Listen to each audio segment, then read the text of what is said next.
Hello મિત્રો, નમસ્કાર. NC classes ચેનલમાં તમારું હાર્દિક સ્વાગત છે. મિત્રો, ખાસ કરીને અમારી એનસી ક્લાસીસ ચેનલમાં જો તમે નવા હોય, હજી સુધી આપણી એનસી ક્લાસીસ ચેનલને સબસ્ક્રાઈબ ન કરી હોય તો મિત્રો સબસ્ક્રાઈબ કરવાનું ભૂલતા નહીં. મિત્રો, આપણે શરૂઆત કરીએ. બરાબર, ધોરણ 9 વિષય ગુજરાતી. ચેનલમાં નવા હોય તો મિત્રો ખાસ કરીને સબસ્ક્રાઈબ કરવાનું ભૂલતા નહીં.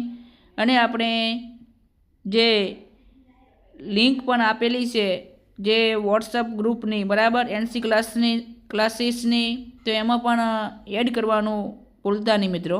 એટલે એમાં પણ એડ થઈ જજો મિત્રો. ચોરી અને પ્રાયશ્ચિત જે પોતાની જે આત્મકથા કહેવાય, બરાબર, જે ગાંધીજીએ સત્યના પ્રયોગો છે, બરાબર, એ સત્યના પ્રયોગોની વાત કરી છે એની અંદર.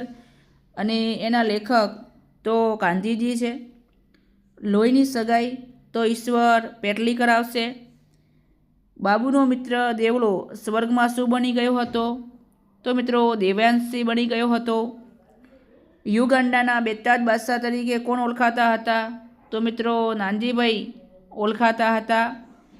ગોપાલ બાપા શાનો વેપાર ઈચ્છતા હતા? તો ગોપાલ બાપા હરિના નામનો વેપાર કરવાનું ઈચ્છતા હતા. ઓલિમ્પિકમાં કઈ સ્પર્ધા રાખવાનું લેખક સૂચવે છે? તો કેલા ફેંકની. પછી મિત્રો ઝડપથી પતાવવાના કેવા કેવા કામ માટે લોકો એકબીજાના ઘેર જાય છે? તો એ ચેપ્ટર 14નો પ્રશ્ન છે. નાનજીભાઈ મહેતા જીવનનું પંચશીલ સિદ્ધાંત શું હતો મિત્રો? તો એ પણ ચેપ્ટર 20ની અંદર છે આપણે. પછી મોટા પ્રશ્નો છે, બરાબર, જે ચેપ્ટર તમને અહીંયા લખેલા છે. દ્વિતીય પરીક્ષાની અંદર મિત્રો 2026માં બહુ ઉપયોગી થશે મિત્રો. વિભાગ બીની અંદર જોઈએ તો રસ્તો કરી જવાના સાહિત્ય પ્રકાર ગઝલ છે. મારા સપનામાં આવ્યા હરી, તો એ ઉર્મી ગીત છે.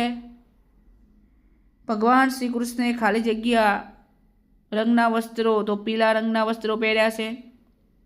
શ્રી કૃષ્ણ અને સુદામા ખાલી જગ્યા ઋષિના આશ્રમમાં રહેતા, તો સાંદીપની ઋષિના આશ્રમમાં રહેતા હતા.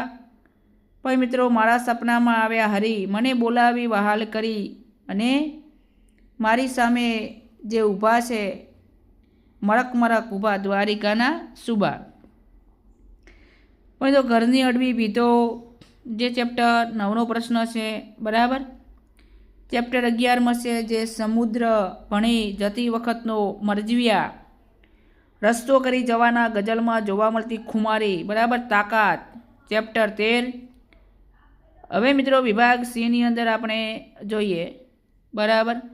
તો સૌથી પહેલાં જોડણી છે વિચિત્ર, પછી પરિસ્થિતિ, પરમેશ્વર, પછી મિત્રો દિવાલ, સાવત એટલે સજાગ, બરાબર, વિનાશકાર એટલે તત્પુરુષ, ભક્તિ એટલે પરપત્ય, બરાબર. પછી મિત્રો 21ની અંદર પગરવ માંડવો એટલે કે શરૂઆત કરવી, મુક્તિ એટલે બંધન. પછી મિત્રો શબ્દ શું માટે એક શબ્દ છે?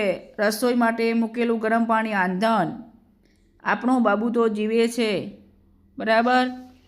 શું આપણો બાબુ મર્યો નથી? એવું વાક્ય આવશે. યુગાન્ડાની આર્થિક પરિસ્થિતિનો પાયો નાનજીભાઈ એ છે ને એ મિત્રોથી આવશે, બરાબર. નાનજીભાઈથી નખાયો. કર્મની વાક્ય બનાવવાનું હતું. રવાનું કારી મિત્રો શબ્દ. દિવાળીમાં ઘેર ઘેર પ્રગટેલા દીવાઓથી જાણે આખું નગર જો જળહર આવશે. પછી મિત્રો કરોડરજ્જુ છે, બરાબર. કરોડરજ્જુની અંદર આપણે અહીંયા લખેલું છે, તમે જોઈ શકો છો. પછી વિભાગ ડીની અંદર પંક્તિઓ એટલે કે વિચાર વિસ્તાર કરવાનો તો પંક્તિઓનો. પછી મિત્રો પત્રલેખન છે. પત્રલેખનનો વિડીયો આપણે મૂકેલો છે ચેનલમાં. પછી અહેવાલ લેખન છે, બરાબર. અને પછી મિત્રો ફકરા ઉપરથી તમારે કાવ્ય છે એના ઉપરથી જવાબ હતા, એ પણ જવાબ આપણે અહીંયા લખેલા છે. જુઓ, આ પહેલો જવાબ છે અહીં, પંથસી મધુર હવાની ચહેરા ચમકે નવા નવા. પછી અહીંયા સપન સુખમાં સરી જવાના, બરાબર, એ લખેલા છે બંને પ્રશ્નો. અને મિત્રો આ તમારું સંપૂર્ણ સોલ્યુશન પ્રશ્નપત્ર ગુજરાતીનું હતું, બરાબર. ખાસ કરીને સચોટ ટૂંકું કર્યું છે. ચેનલમાં નવા હોય તો લાઇક, શેર અને સબસ્ક્રાઈબ કરવાનું ભૂલતા નહીં. જય હિન્દ, જય ભારત.